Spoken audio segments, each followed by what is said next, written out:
This podcast is sponsored by nobody. Hey dudes, this is Ellen Bree, Julie Masters in the original Amazing Spider-Man series, and you're listening to Tommy Throwback Kovac on Splat from the Past. He's just your friendly neighborhood Tommy man. Hey dudes, welcome to Splat from the Past, the only 80s themed horror sci-fi show where things can get totally radical. Now I am excited for today's guest because I will be talking to Aaron Smolinski. Aaron played baby Clark Kent in Superman. You remember that adorable little kid who lifts the car up and saves Clark Kent's father from being totaled by this car. Being crushed, I should say. He was also the kid in the photo booth in Superman 3. And we're celebrating the milestone anniversaries. It's the 45th and 40th, respectively, of those. And we're going to talk about those classic superhero movies. And we're also going to talk about, you know, what he did later in his career after he finished school. You know, he guest starred in The Sentinel, Poltergeist: The Legacy, The Outer Limits reboot. He also worked a little bit with Jay Leno on The Tonight Show. And it's going to be a great conversation. And I cannot wait. TGIF, thank God it is Friday. And Easter is just a few weeks away after we had St. Paddy's Day last week. Yes, let the holiday cheer begin. And continue. So yeah, here is my interview with Aaron Smolinski. Hey Aaron, welcome to the show. How are you today? Doing fantastic, Tommy. How are you doing? I am just fantastic, and this is such a great honor. Thank you for taking the time today. Oh, my pleasure. Thanks for working with me to get our schedules done. I'm excited. Absolutely. So, going back in time, you were, what, 2 or 3 when you played baby Clark Kent in Superman? So how did that happen? Yeah, I was 3. Literally, I was in Calgary, and they had a radio advertisement come on that stated they were casting these, 3, 6, 9, 12-year-olds for this big movie that was coming out, going to be filmed in the area. My aunt heard it on the radio and called my mom and said, they're doing this thing, so why don't you get the kids washed up? Take them on down, and the rest, as they say, is history. I went down, and it was a big casting call, ton of kids, 3-year-olds crying, as they do. You go through a lineup, you meet, casting director at first, and they take a look at your picture, and they talk to you, and then they tell you, you guys go home, you guys stay, and went down the line and met Rick and the producers, and that was it. They actually hired 3-year-olds. For that, because, as 3-year-olds, you can only work kids so many hours, and you don't know which kid's going to cry or not cooperate. So they cast 3 of us. I was actually the second one, but the first one was, didn't work out, cried or whatever, and I was just easy to work with, did whatever kind of they wanted, and so that's how that kind of came about. Wow, so were your family in the business? No, this is, nobody was in the business, nobody's done anything. This is the first film that anybody in my family, in both generations, mom's side, dad's side, did. So it was just just a case, it was like, let's give it a shot, it'll be fun. I was always a very friendly and outgoing kid, so I think people thought I'd be perfect for it. So yeah, the interesting thing was that my brother was also cast as the 6-year-old, one of the 6-year-olds that they had in the montage. And neither one of us had dark hair. I was white blonde, and so was my brother, and so that didn't dye my hair. Wow, because you look uncannily like a baby Christopher Reeve. I mean, dead on. I mean, it was perfect casting. Well, that was the thing. It was like, they looked at my pictures of me and pictures of Chris when he was that age. And that's kind of what it was. It was just, such a good look. That's what they were going for. Now, I know the production was like, over a year and a half, but like, how long were you there for? So that scene was 8 days of filming. Wow. So, and that's because Dick Donner was so particular on lighting and that sort of thing that if it wasn't the perfect shot, he wouldn't do it. So there were some days where he was kind of waiting around with nothing happening until the right light came along. Yeah. But yeah, it was 8 days. It was a lot of fun. I remember a ton of it, more so than a 3-year-old should remember. Yeah.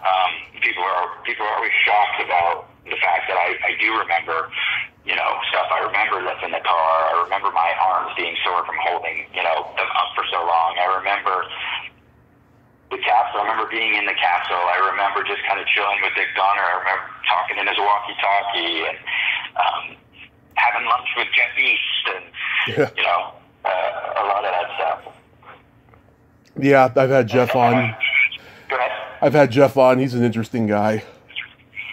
He is, yeah. Jeff's funny. We do a lot of conventions together, and I always have a great time with him. He has no problem speaking his mind. Let's just put it that way. Yeah, he's very outspoken, that guy. He's very outspoken, but fun. Yeah. You know what?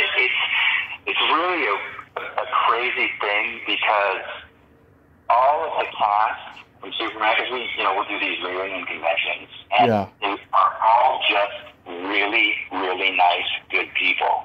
Jack, Mark Pillow, Sarah, Jeff, and then Margot, rest in peace, when she was here, was just so sweet. We all get along. Everybody's so great to all the fans, and it's genuine. Great. Anything? Really something. Anything particular you remember about Glenn Ford and Phyllis Thaxter? She was incredible. So in the scene, we're just standing there, and I just turn around and give her a big hug around the neck. That wasn't scripted. She was just so wonderful. I just felt so close to her, like a mom, like a grandma, that I just, in the middle of the scene, just reached out and wanted to give her a hug. So she was incredible, very patient, very kind. Glenn Ford was very professional, he was Glenn Ford at the time, right? So he was just, big name. Right. He was, I think it was good that they had me as the kid, even though, there were some goobers like, I'd say something in there where she says he doesn't have any family, not around here anyway. The not around here anyway came about because she would say he doesn't have any family, and I'd look up at her and go, yeah, I do. Yeah. My parents were sitting right there, right? And I remember, this is weird, and maybe this is a therapy appointment, but I distinctly remember feeling the guilt by her saying I don't have any family when my parents were sitting there. I didn't want them to feel sad that I love these people more than I love my parents. So I wanted to make sure that they knew that, I knew that they were there. So that's why I said, yeah, dude. Yeah. But after I think 2 or 3 takes, Glenn was getting a little upset. And so she would then say, not around here anyway, that they should be shutting me up so the thing could go on. So I remember that, but I just remember her just being so, just a kind soul. Yeah, and I'm sure later in life you had even more appreciation for working with Glenn Ford, because not only is he a Hollywood icon, he was also a fellow Canadian. Well, yeah, exactly. So it's always nice, when you can work with, fellow Canadians. And I worked with, I had the absolute privilege of working with a ton of incredible actors and a lot of Canadians as well on a show I did called Lonesome Dove. Oh yeah, classic show. Years later, but yeah. Do you know how they rigged the car when you lifted it? Yeah, so it was a crane at the front, and it was literally on one cable. I often joke about how people, I'm surprised didn't call DCF on my parents because they let me come out naked in front of a bunch of people, and then they also let me stand under a truck with one cable, with no safety precautions. But so Gene Hackman's brother was a stunt coordinator, and he was literally laying like 4 feet from the scene, ready to swoop and grab me just in case anything did go wrong. But yeah, it was literally one cable, and, on a crane that just kind of hooked the bumper of the truck and held it up while I stood under there. Wow. Yeah. On my tippy toes. That was, I don't think, if I'm remembering correctly, I don't think that was meant to be. I think originally they just had me, flat-footed, but they had the truck up, and I went and stood under it and just kind of got on my tippy toes and reached up, and they were like, "That's such an incredible shot. Can you do that?" And so I was like, "Yeah, no problem." But I then remember telling my dad my arms are sore from being on my, holding up my arms and being on my tippy toes for so long. But yeah, it wasn't supposed to be a tippy toe shot. Is it true that you're in the Richard Donner cut of Part 2?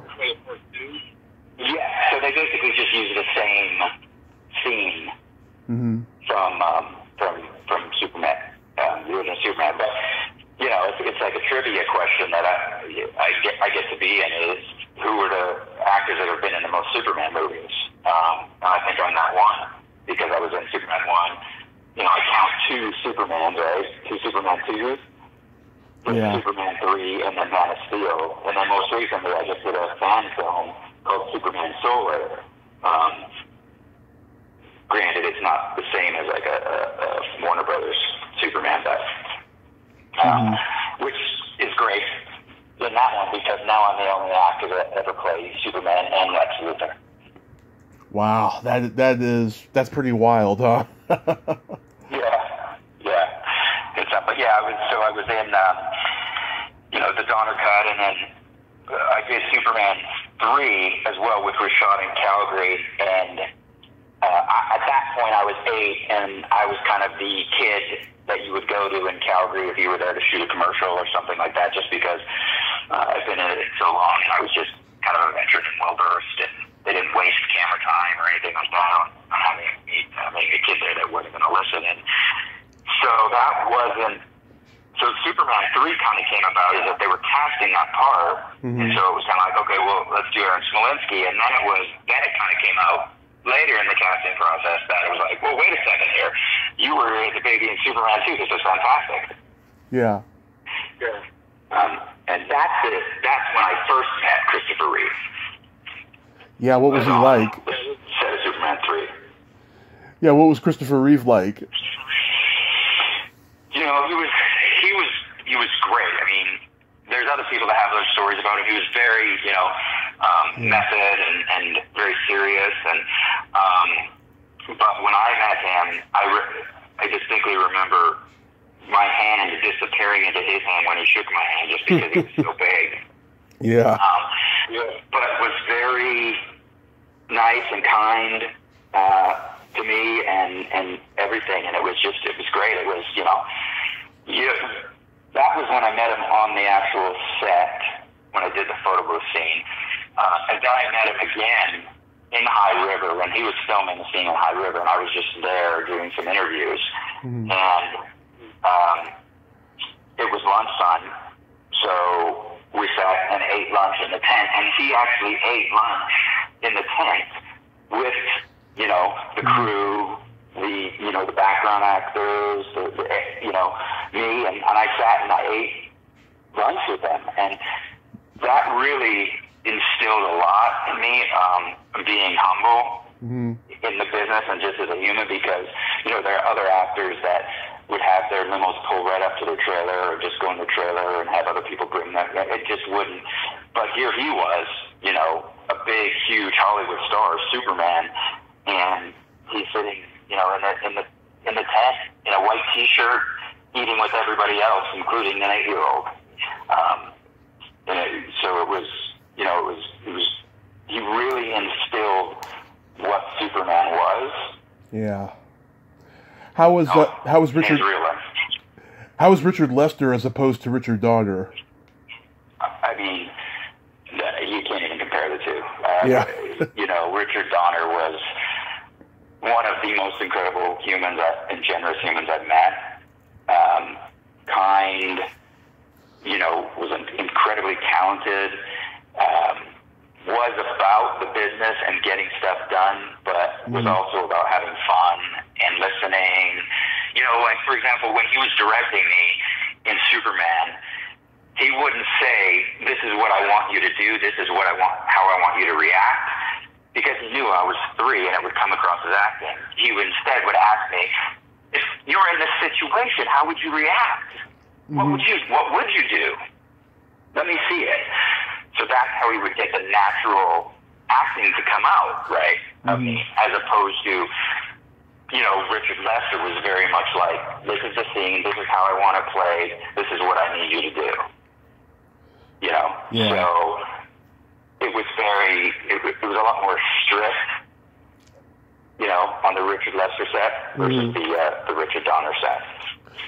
Yeah. A story about Richard Donner. I mean, when I moved to LA I think I was early 2021 from Vancouver. I've been working in Vancouver and established, career in Vancouver, and then I moved down to LA and I booked a series. But because I was Canadian, I needed a letter from some prominent Hollywood producer, director, whatever, basically saying that, I had a talent and I should get part over a U.S. citizen, right? Just basically a referral letter.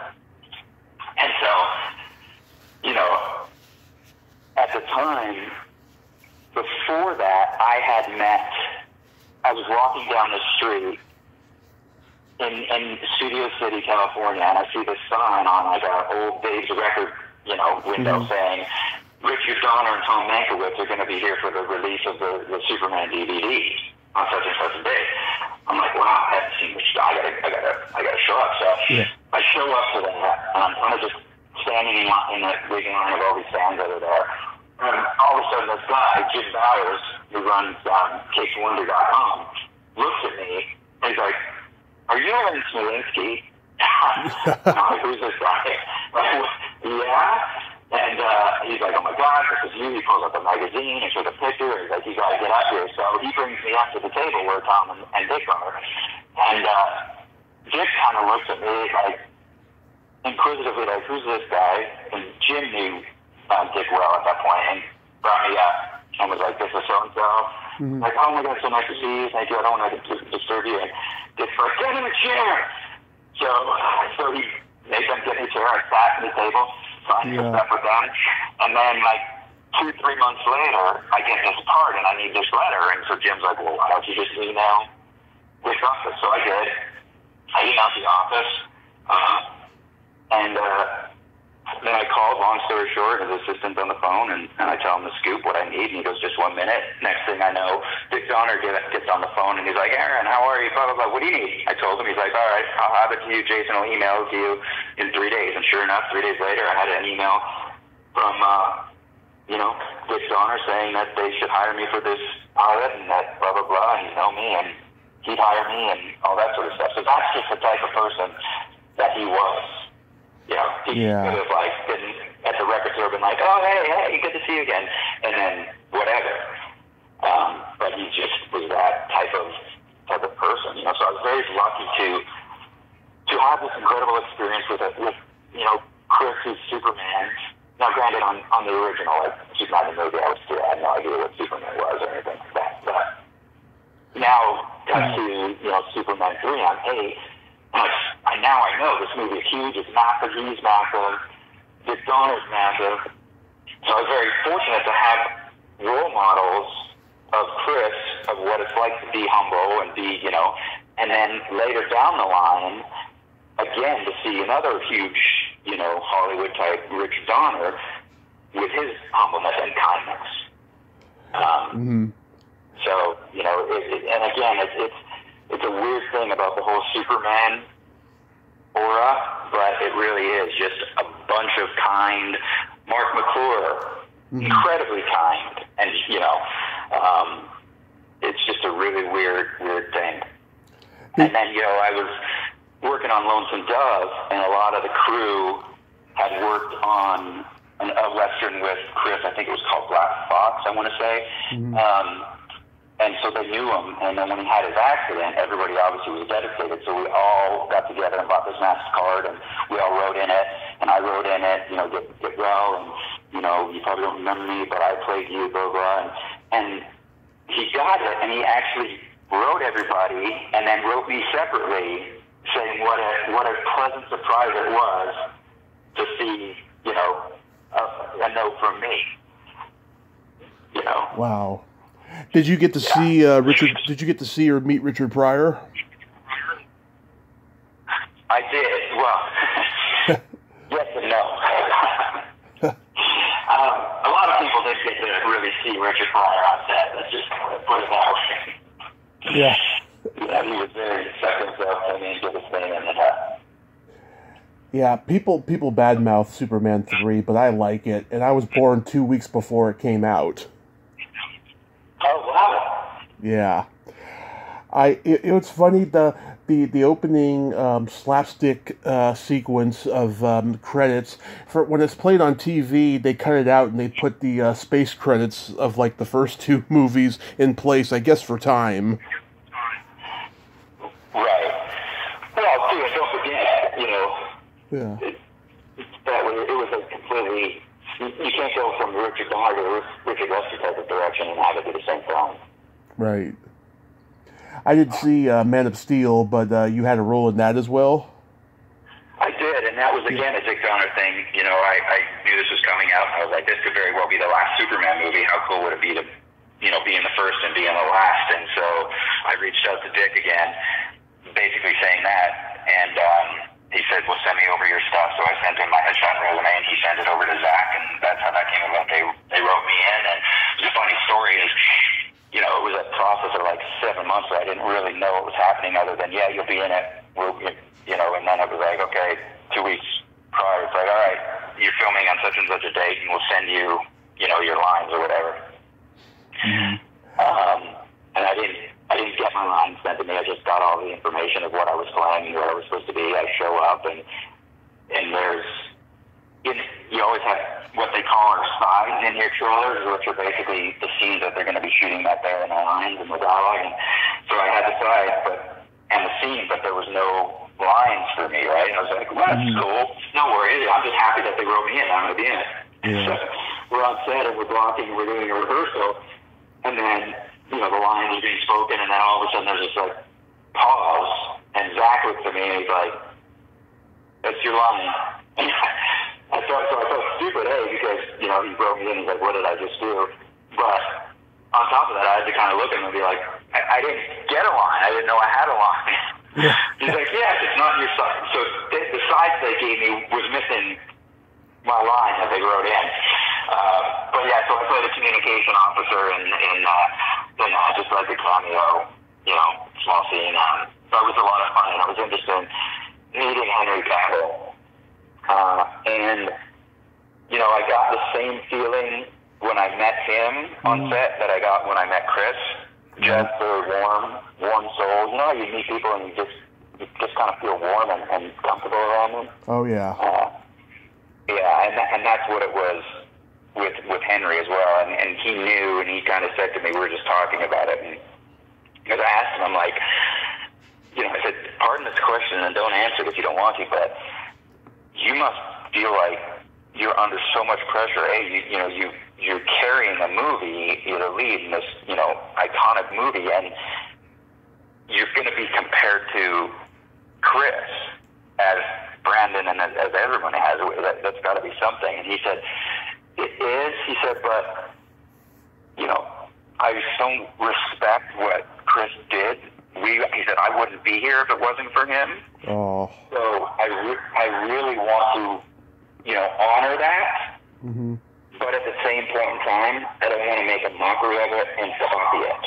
He said, so the pressure I have is to be able to honor what Chris brought to the character, yet kind of make it my own without completely changing it.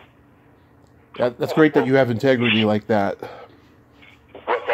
That's great that you have integrity like that. Yeah, you know, and so it was really nice to hear. People were like, what did you think of him? I was like, I hated him. They're like, you did?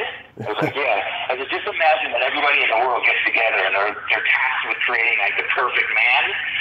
And then basically Henry Cavill, this, 6'4", muscular, really good looking guy with these blue eyes and then this British accent. I was like, I hated him before that. He had everything. Yeah. So I read. He was Superman. Yeah. So I read that when you were finishing school, you were quite an athlete. You did soccer, ice hockey, gymnastics. Were you on the trajectory of a career in sports? So, yeah, gymnastics was my thing. I went to the Junior Olympics and qualified, quote-unquote, would have qualified for the Olympics with the Canadian Olympic team. But when I did that, through the Olympic qualifications, Canada wasn't sending a team. Mm-hmm. So it was at that point where I was about 15, and I've been doing this since I was 4.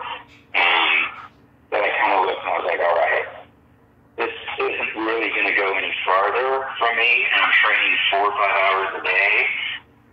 I really want to play hockey.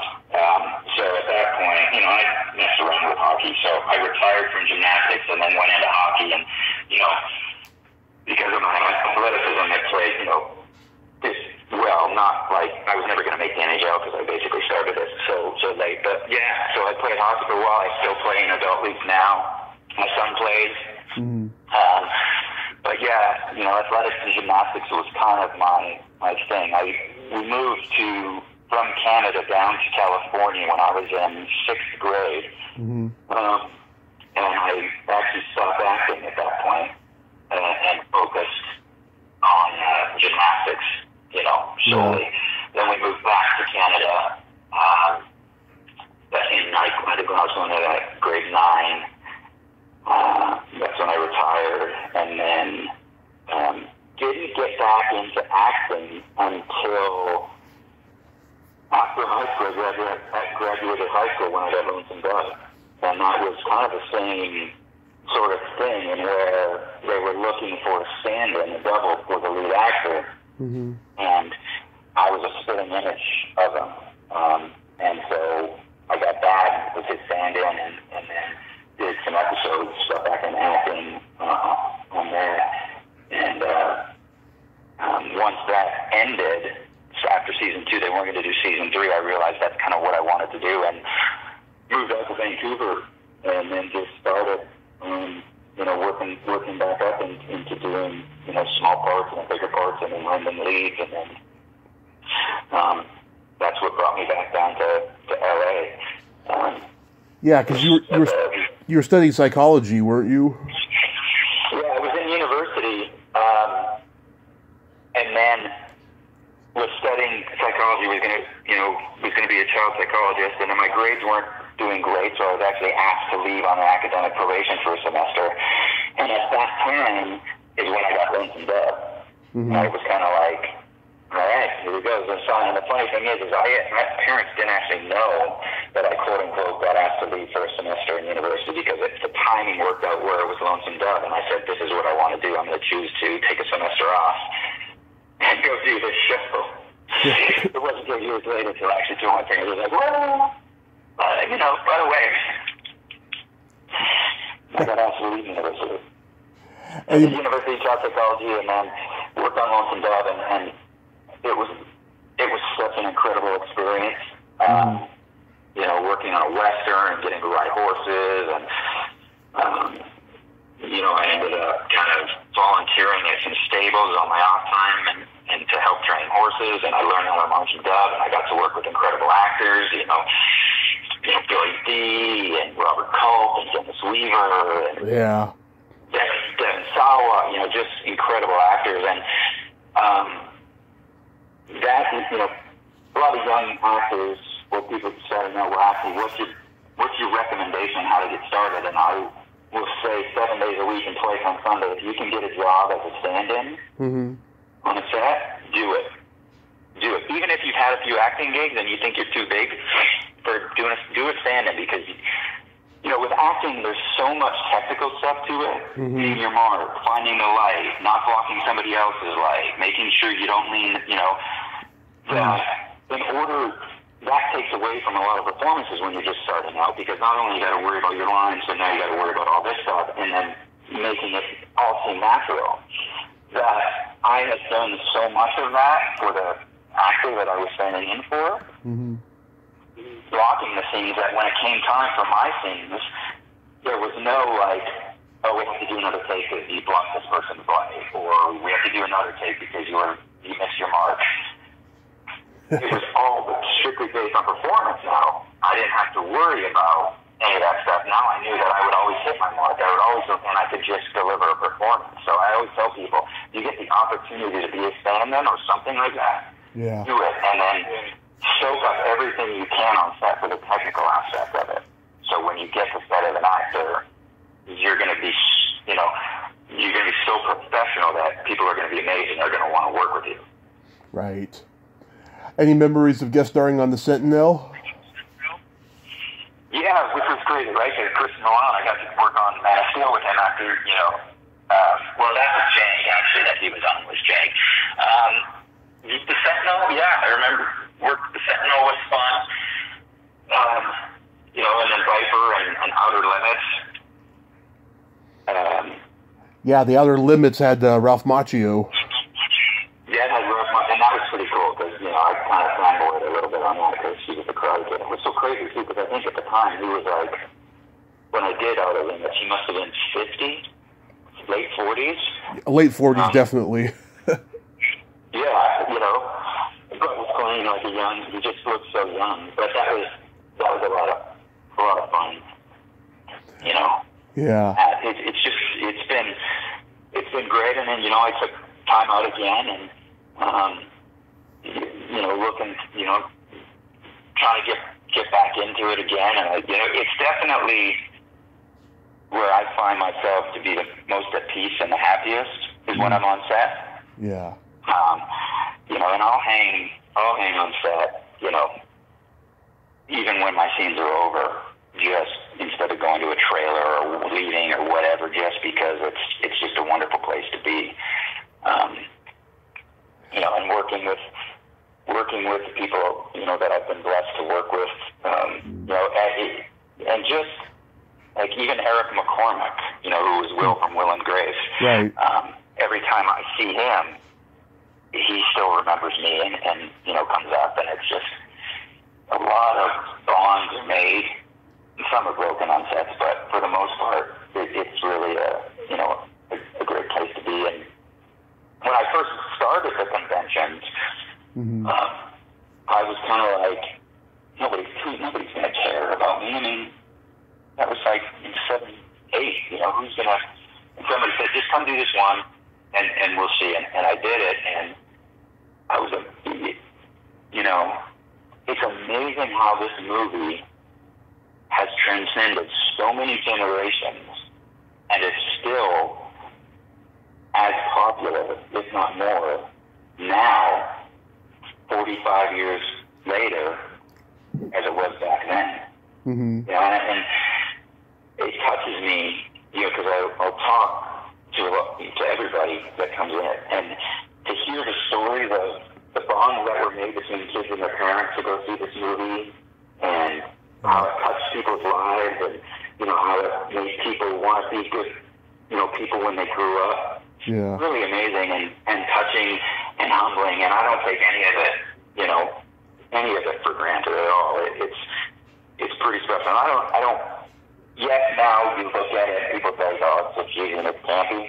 That's just because of the time. Back in the day, it wasn't. But I don't know of a movie that multiple generations can watch without one being offended. You know what I mean? Like, oh yeah, kids can see it, and you don't have to cover their eyes. You know. Yeah. Parents can watch it and reminisce. Grandparents can watch it, and it's a family that can watch it, and it's, you know, it's just a great thing that I'm honored to still be. I mean, for crying out loud, I went down to just a local little brewery by my house here. I'm in Colorado, and the owner was like, one of my friends told him who it was that I was in can I get a picture? So it's just funny. It's like, here we go. This is incredible. Like, people are still amazed by it. Yeah. It's just fantastic to be in. You have a quick story about working with Jay Leno on The Tonight Show? I do. That was one sec here. That was, so I was working for, I was catering to make money and stuff like that, and we ended up starting a bar on The Tonight Show for the guests. Yeah. So that was wonderful because of the people I met there, and I have some stories from that too, which are fantastic. But yeah. Jay was very interesting in that, A, he always wore denim. Denim top, denim jeans. Every time I saw him, that's what he wore. But he was very much business, very kind of like socially awkward. Yeah. Behind. But he remembered everything. Like, when he pulled me up on stage, that one show when Brandon Routh was on, that was because somebody told him 6 months ago that I was the baby in Superman. Mm-hmm. But he remembered it, and then when Brandon was coming on, he was like, hey, you were Superman there too, weren't you? Let's bring you on stage. But he was great. He was really, really kind, really nice. He's a very genuine person, kind, likes to help. That was a wonderful experience too. Getting to meet, and hang out backstage with. I remember people are like, "What was the coolest moment working on that show?" And I said, to me, the coolest moment was standing backstage outside of Jennifer Aniston's green room, leaning against the wall, talking to Brad Pitt about our acting teacher, because we had the same acting teacher. Mm-hmm. I was like, he just was a just a great, who has that experience, Yeah. It's a real Zelig moment. It's a real deal. And the great thing is you really get to see the humanity in people, right? Mm-hmm. People that don't get to meet, the Hollywood celebrities, quote unquote. Yeah. Just see them as these untouchable, like, movie stars, right? But I got to see them as people. Just as people. Yeah.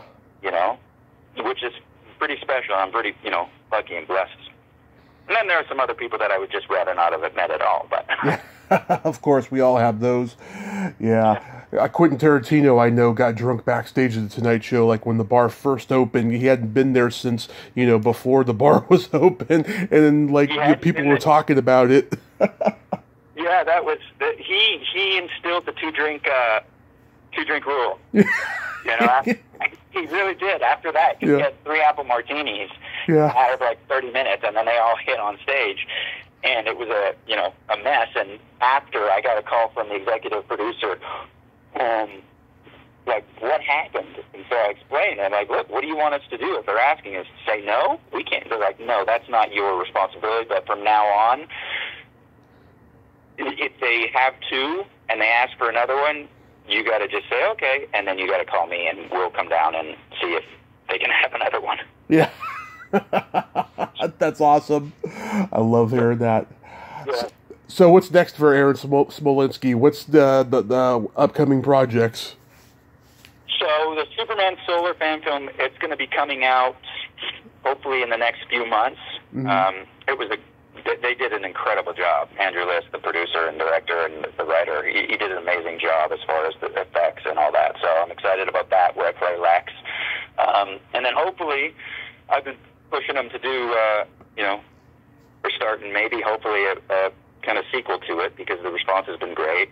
And then I have a script that a good friend of mine, director friend of mine, who actually directed me in, what was it now?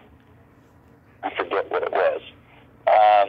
But did a bunch of Beverly Hills 90210s, wrote 15, 20 years ago, and kind of shelved. And I really want to pick that up and produce that, because it's a great story, and it's a, great script about friendships and people's stories that they don't necessarily share with each other, and how it can destroy them. Mm-hmm. So that's that. And then other than that, I'm just, being a dad. Wonderful. Any Comic-Con appearances? There's a couple that I'm looking to get into. I couldn't make the GalaxyCon this weekend. They're having another Superman reunion. Nice. But so yeah, I'll definitely let you know when I've got some coming up. Oh, that'd be awesome. I love doing them. Yeah, I love doing them. So the more I can do, I think there's one possibly in September that I'll be going to. We're just waiting on finalization before I can say anything about that. Awesome. Well, Aaron, I thank you so much for coming on today, and yeah, keep on rocking it. You know, that fan film sounds like it's going to be awesome that you get to play Lex Luthor. You have yourself a great day, and be safe out there. You do the same, and I appreciate it very much, and this was awesome. And hey, if anybody, ever has any questions, I'm very responsive on my Facebook. I love talking with fans, so just go ahead and pop me a message. I'll get back to you. He is, people. He's very responsive. Okay, Aaron, have a great day. All right, man. Be well. Appreciate it. Thank you. Bye-bye. Take care. All right, bye-bye. Well, there you have it. Aaron Smolinski. Ain't he a cool dude? Nice guy, huh? Wow, that's a real Zelig moment, if ever there was one, to get to be baby Clark Kent and then be the kid at the photo booth and now Lex Luthor in a fan film. Gotta love that. Great American success story. Well, until next time, this is Tommy Throwback Kovac saying there's no shame in living in the past because the present sucks. Later, dudes.